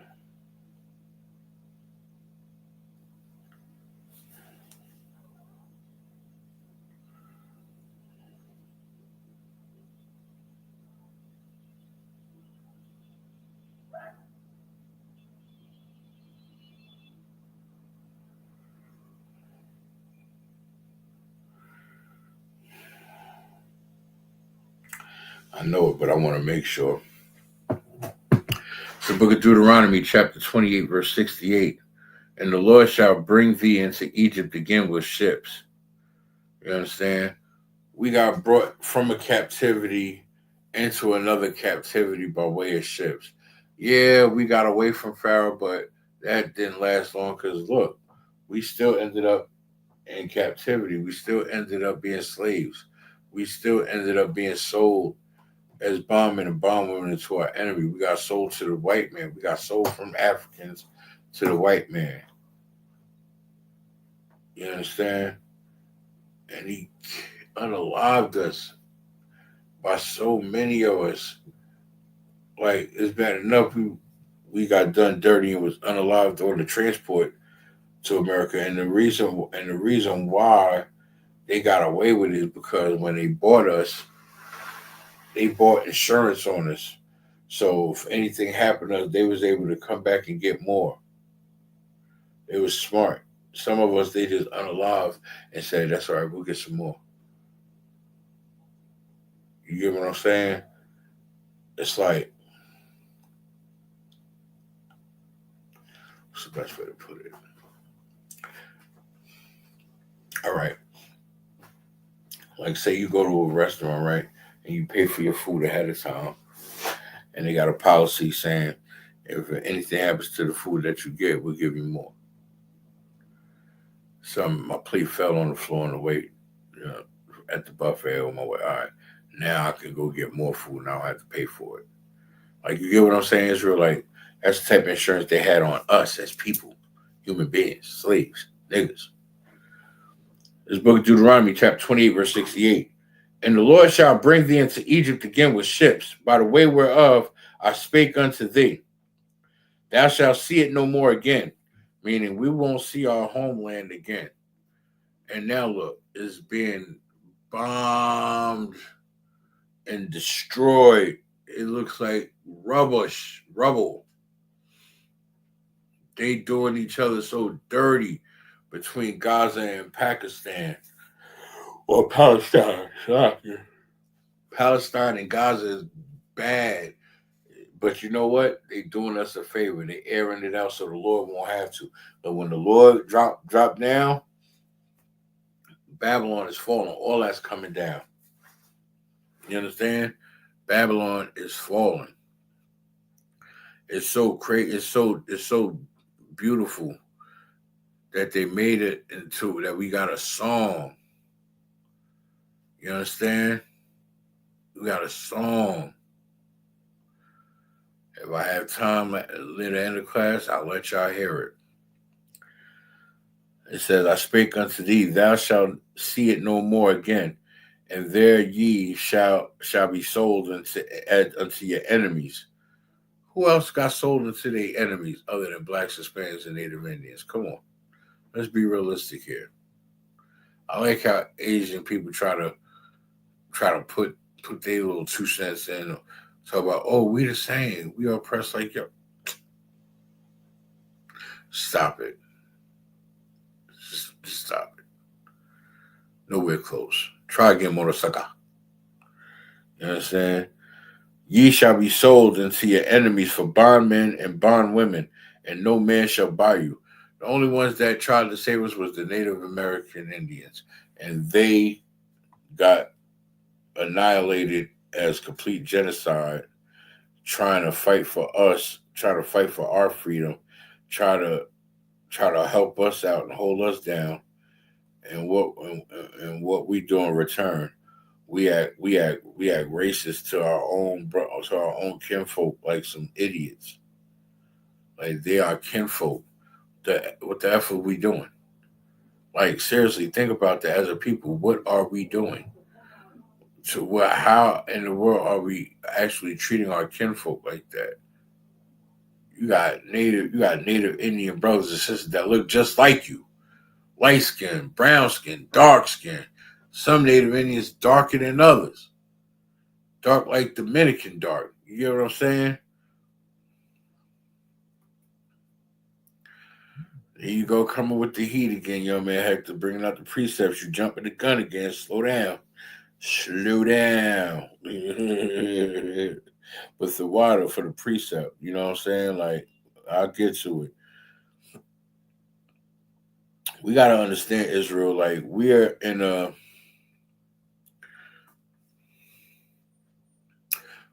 place where, yeah, we was brought up here, we was raised here, but this is not our home.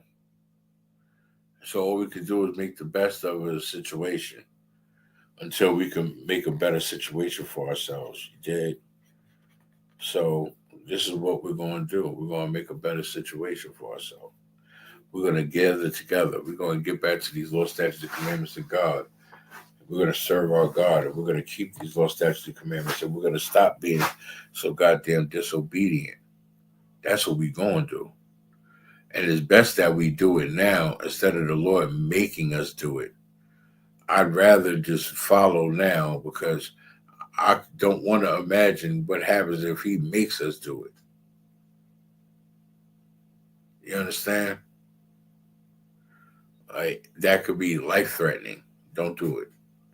Just do what you're told. Don't eat pork, shrimp, crab, or lobster. Don't smoke. As much as you want to say you grown and fight your flesh, no, just do what you're told. Just fight your flesh. Just fight. It's just a simple conversation with yourself. Same thing as same as depression, right? Commander General YAHANNA said, depression is a bad demon that plagues black people. Same thing as anger. General Muhammad said those with anger issues are children that can't maintain discipline. But Commander General YAHANNA said depression is basically a simple conversation with yourself. Having a certain conversation with yourself is what depression is about. Talking to yourself. Because just as much as you allow certain thoughts to plague your mind to make you feel depressed, you can have a conversation with yourself and get yourself right about that funk too. All the same. It's all the same, Israel. We're going to go to the book of Jeremiah, chapter 1, verse 5. Before I formed thee in the belly, I knew thee. Meaning before you got pregnant in your mama's belly, the Most High knew his child. He knew I was going to come to him. He knew I was going to hearken unto him. I just didn't know it. You understand? That part. I just didn't know it. He knew. He knew from the time I was in the womb. And that's the messed up part. Because at the same time, he knew I was going to smoke eventually. He knew I was going to eat pork, shrimp, crab, or lobster. It's just like you're finding out your father seen the truth back in the 80s and kept it pushing because he went to go pick up some drugs from Poppy, from the plug. You know what I'm saying? Instead of sitting there getting the information and then turn around and raise your son in the truth and you clean up your act.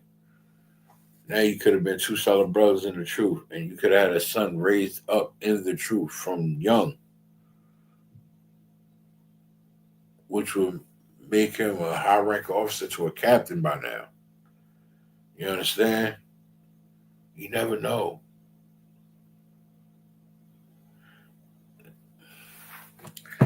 Salaki. It's the book of Jeremiah, chapter 1, verse 5. Before I formed thee in the belly, I knew thee. And before thou camest out of the womb, I sacrificed thee, and I ordained thee a prophet unto the nations. Now, who this is talking about is Yahawashi Mashiach, who we ignorantly called Jesus. He spoke about Christ. He knew his son Christ before he formed thee in the belly. He knew what he was going to do. He knew he was going to ordain him a prophet to the nations, but he also knew he was going to sacrifice him as well. Now, Christ didn't know that he was going to be the sacrifice until that time came when he went up on that mountain and pleaded with his father. And he told him, listen, if this cup can pass over me, let this cup pass over me. And allow me to bear my brother's burdens. Allow me to help them get it. And the Most High, like, nah, they got to get this. They got to get this work. They got to. Nobody else is going to do it but you. You've been ordained to do this. Go do my work, my son. You understand? Like, that's a hard conversation to let your child know. You know, go out there and die with some pride. Go die for your people and show them this is how you do it. This is your ultimate sacrifice to show you love the Lord and you love these laws, statutes, and commandments more than yourself. By sacrificing yourself to buy us more time to get it and stop being wicked, disgusting bastards and actually get it. I'm going to go to your precept, young man Hector, and then I got to get back to these videos. I'm almost done with the videos. I got a couple left. Book of 1 Kings, chapter 8, verse 47.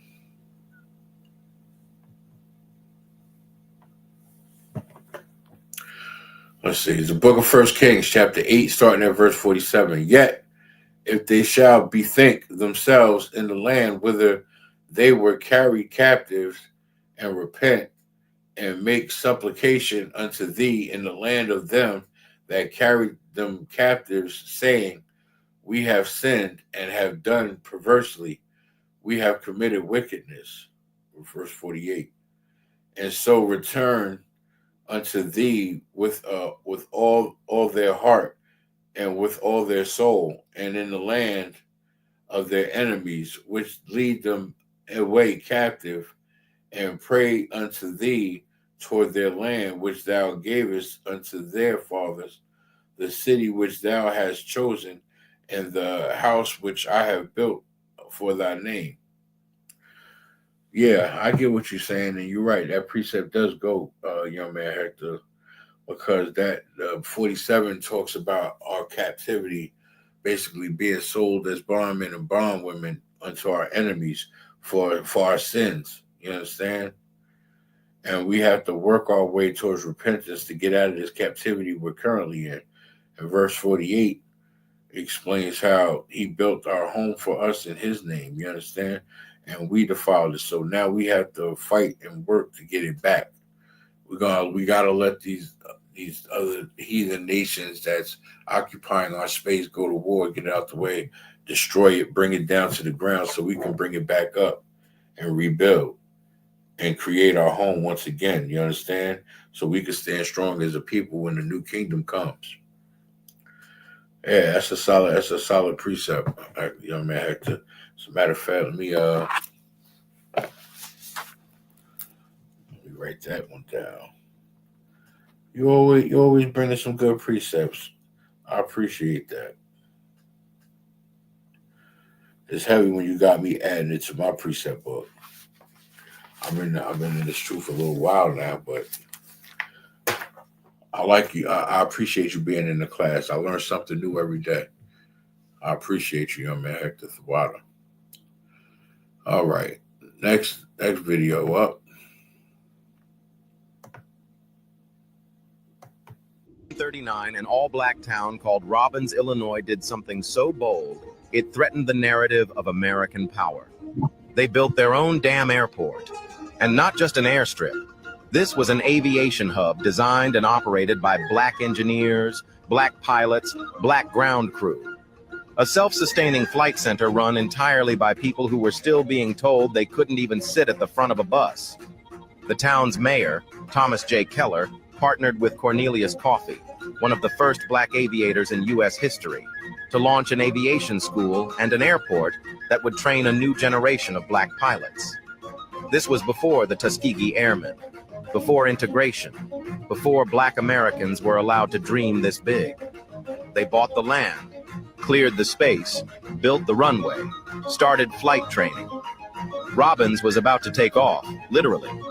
They had blueprints for expansion, plans for cargo, dreams of commercial routes. It wasn't just a runway, it was a runway out of oppression, and they built it with nothing but grit and vision. But when the federal government found out, they shut it down. No accident, no technical failure, just fear.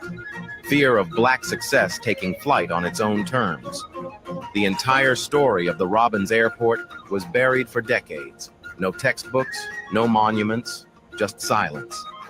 But make no mistake, they had their own airline, and America made sure you'd never know about it.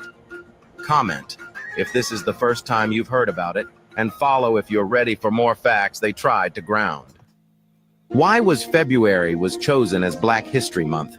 It's because of two iconic figures who shaped the fight for freedom.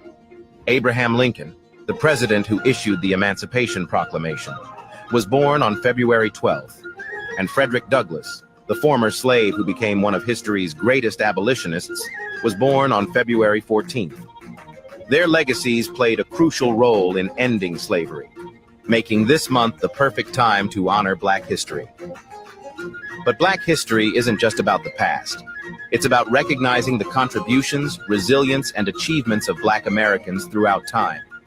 From civil rights leaders to inventors, scientists, artists, and pioneers in every field, their impact is everywhere. Across the country, people celebrate through events, education, and storytelling. On the North Fork and beyond, communities come together to ensure these stories are never forgotten. Black history is American history, and it deserves to be honored every day. Why do Black people look different? Like Black Americans look so different than Africans? The answer might be linked to Europe. Black people make up over 12% of the U.S. population, forming the second largest ethnic group in the country. They descend from sub-Saharan Africans, but there is a clear reason why they differ in appearance from their African ancestors. The first African slaves arrived in the Americas in the 16th century. These enslaved people were mostly from West and Central Africa, regions with rich and diverse cultures. This marked the beginning of Black history in the U.S., a history shaped by resilience and adaptation. Over centuries, a unique African-American identity emerged. But what makes African Americans so distinct in appearance? One key factor is European admixture. Studies show that African Americans typically have between 15–30% European ancestry, predominantly of British origin. This blending has influenced physical traits, such as skin tone and eye color. Black Americans exhibit a wider range of skin colors, with the average complexion lighter than that of West Africans. In some cases, European DNA has introduced rare features like green or blue eyes, seen in a small minority of Black Americans. These physical variations tell the story of centuries of cultural and genetic blending, making Black Americans a diverse community within the African diaspora. Why was February chosen as Black History Month? It's because of two iconic figures who shaped the fight for freedom. Abraham Lincoln, the president who issued the Emancipation. In 1939, an all-Black town called Robbins, Illinois, did something so bold, it threatened the narrative of American power. They built their own damn airport, and not just an airstrip. This was an aviation hub designed and operated by Black engineers, Black pilots, Black ground crew. A self-sustaining flight center run entirely by people who... Slovakia. Before I get to the last one, cover a couple more precepts and I'll get to the last one. Let's see.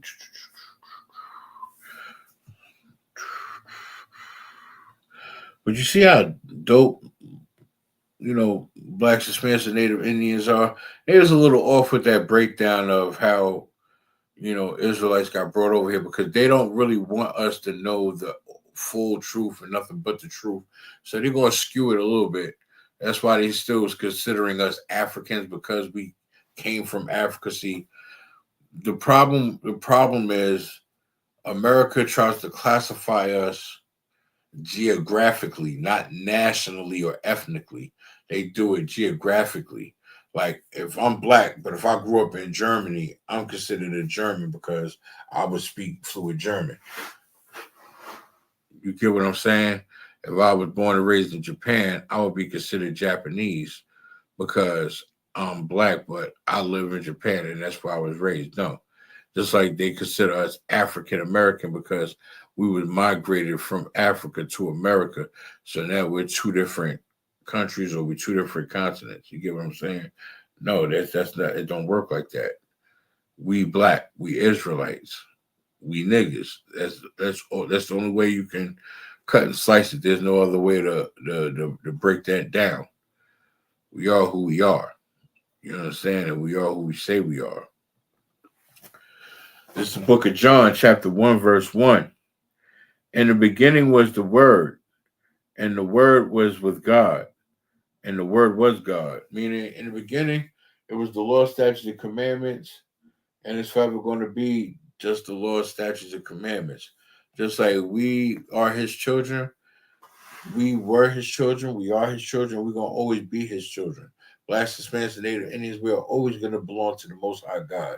We are always going to be His prized possession outside of all the other nations because we are special unto Him. You understand? I pray I do, Israel. Let's see.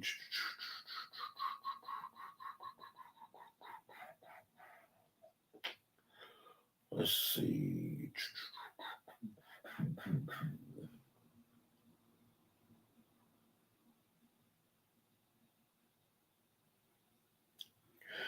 It's the book of Romans, chapter 13, starting at verse 1. Let every soul be subject unto the higher powers, meaning Blacks, Hispanics, and Native Indians. We are to subject ourselves to the Most High God. You understand? He is the higher power. He is our higher power. And we are supposed to subject ourselves to Him. Like how our wives are supposed to subject themselves to us, we're supposed to subject ourselves to the Most High God. You understand? For there is no power but of God, meaning without the Lord, you have no power. You can't get no powers unless it's okayed by the big homie, the Most High God. You understand? He the one that makes it happen. If your faith is that strong and you keep the law, statutes, commandments, it's not your faith that's going to create the miracle. It's the Most High God by blessing you for having such faith in Him and keeping His law, statutes, and commandments. I pray you understand. And it says the powers that be are ordained by God. Anything given to you that you have as a gift, an ability, a power of some sort, is given by God. God gave it to you.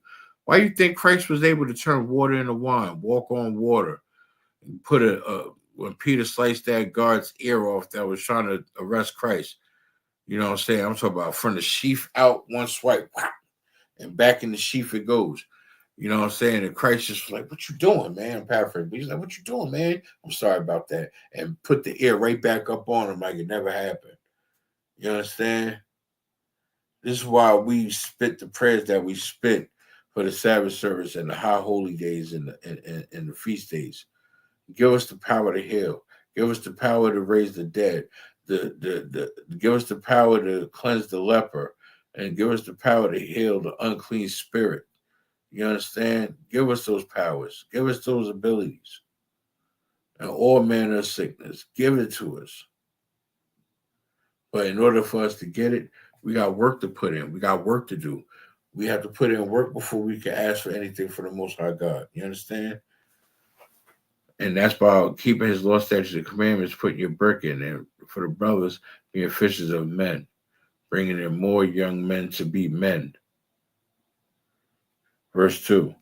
Whosoever therefore resisteth the power, resisteth the ordinance of God. If you reject the powers that the Lord give you, if you reject the abilities and the gifts that the Lord give you or misuse them, then you're resisting the ordinance of God.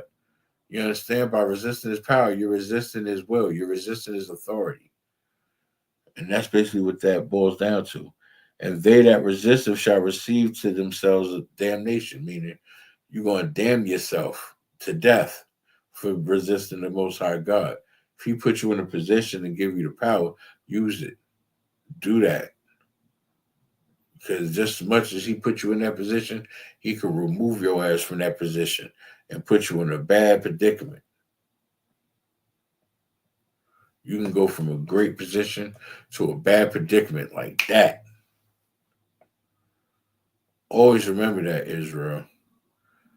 People want to pussyfoot and play around and think that this and really think this is a game.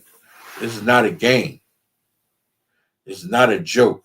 It's not a test of the emergency broadcast system. This is an actual emergency. We are dying left and right out here. We are lost without the Lord. How can we expect Yahweh Shah Mashiach, who we inwardly call Christ, to come back when what is he coming back to? Damn fly. Let me catch it. You understand?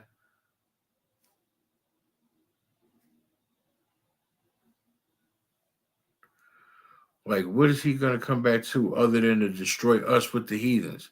Because we taking on their customs. We taking on their ways. Like, this is why we need to keep these laws, statutes, and commandments. Verse 3. For rulers are not a terror to good works. Meaning, we're supposed to be ruling. And we're doing the work of the Lord. So when you're doing the work of the Lord and you have rulership and domination over the land, is by good works. So how can you can't be a terror with good works? Because as long as you're doing the Lord's work, you're not being a terror.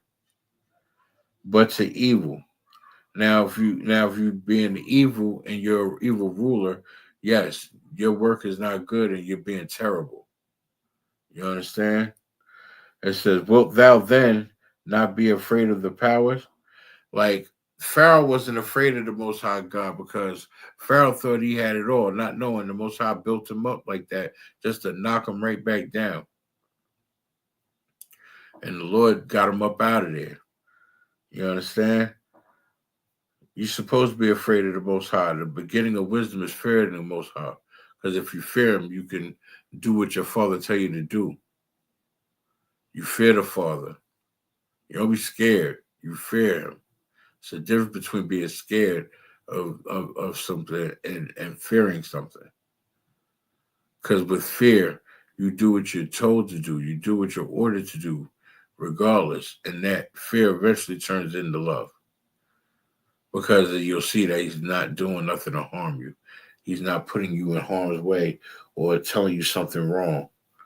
All he's telling you is just do what I tell you. You'll enjoy your life. Just keep my law, statutes, and commandments. You'll enjoy your life a whole lot better, a whole lot more. That's all you gotta do. Just do what I tell you. It says, "Do that which is good, and thou shalt have praise of the same." I mean, if you do good and show good works, the Most High will give you praise. The Most High will give you blessings. The Most High will give you what you want. Because when you do what you're supposed to do, you can do what you want. When you do what you're told to do, you can do what you want. But you got to do what you're told first. You got to do what you're supposed to do first. You understand? In order to do what you want to do, you got to do stuff that you don't want to do. And regardless whether if you don't want to do it or not, you better act like you want to do it. Because if he has to come and make you do it, you don't want him to pull up on you. I promise you don't want the Lord. You don't want Christ to pull up on you. You don't want to do that. I don't think you want that smoke. Verse 4, for he is the minister of God to thee for good. But if thou do that which is evil, be afraid. For he beareth not the sword in vain. For he is the minister of God, a revenger a revenger to execute wrath upon him that doeth evil. This stuff is self-explanatory. If you be good and you do good, good will get done to you. But if you do it for evil, you will pay the price. Vengeance is mine, saith the Lord. The Lord going to get you, and He's going to get you real good. I promise you. Let me see what I got there. Here you go. You coming with these precepts, young man Hector. I see you.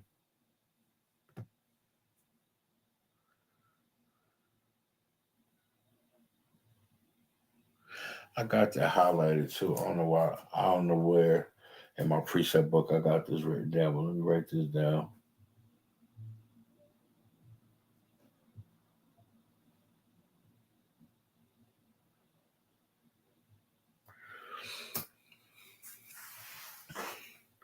It's the book of Isaiah, chapter 41, verse 10. Fear thou not, for I am with thee. Be not dismayed, for I am thy God.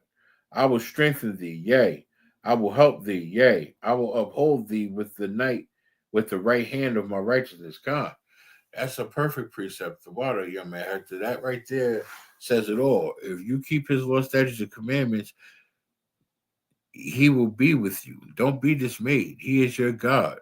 Worship him. He will strengthen thee. He will give you strength. He will help you. He will hold you up with the right hand of righteousness. You understand? He will keep you upright. He will keep you as a stand-up brother. But you have to believe in him. You have to have faith. You have to be able to long suffer. You got to be willing to do whatever for this law, statutes, and commandments. You got to be able to take the hits and keep coming. You understand? He ain't gonna put you through more than you can bear. Verse 11. Behold, all they that were incensed against thee shall be ashamed and confounded. They shall be as nothing, and they that strive with thee shall perish. We bring that back. Behold, all that they were incensed against thee shall be ashamed and confounded. Meaning, if you go against the Most High God, if you go against these laws, statutes, and commandments, right? If you go against the Most High God and these laws, statutes, and commandments that He put forth for us, you're going to be ashamed and confounded forever. You're going to be troubled forever. And if you're another Black, Hispanic, or Native Indian, you're going to face punishments. The Most High is going to get you. He's going to get you good. And he's going to get you real good, because he might not just get you, he might get your kids. And when your kids get older, he might get your grandkids, and so on and so forth. Because when he curses, it's generational. You understand? So it's best to keep the law, statutes, and commandments of the Most High God rather than the laws of man.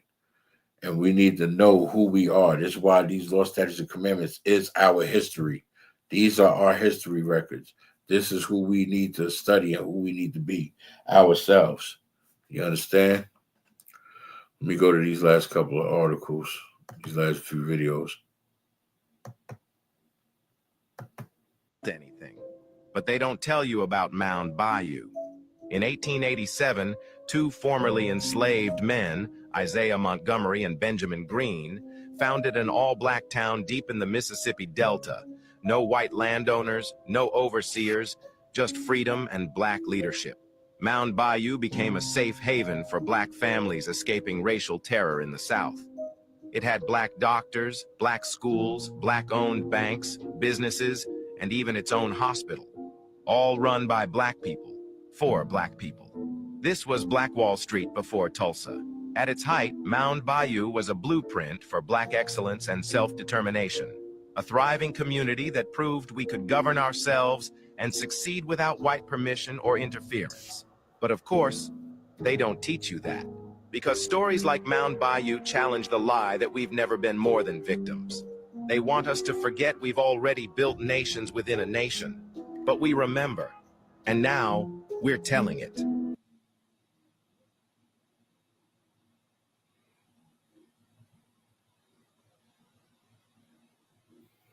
They couldn't handle her then, and they still don't talk about her now. Gladys Bentley was a powerhouse blues singer during the Harlem Renaissance, a black, openly lesbian woman who wore tuxedos, played piano like a storm, and turned every nightclub into her stage. In the 1920s and 30s, she shattered every rule. She sang raunchy lyrics, flirted with women in the crowd, and claimed her space with a voice that silenced rooms. She didn't hide who she was, not her talent, not her masculinity, not her queerness. But as America got more conservative, she was pushed into silence. She was forced to conform, even publishing articles trying to explain away her identity just to survive. They don't teach you about Gladys Bentley in school. Why? Because she proved that blackness, queerness, and brilliance could all exist in the same body, loud, proud, and unbothered.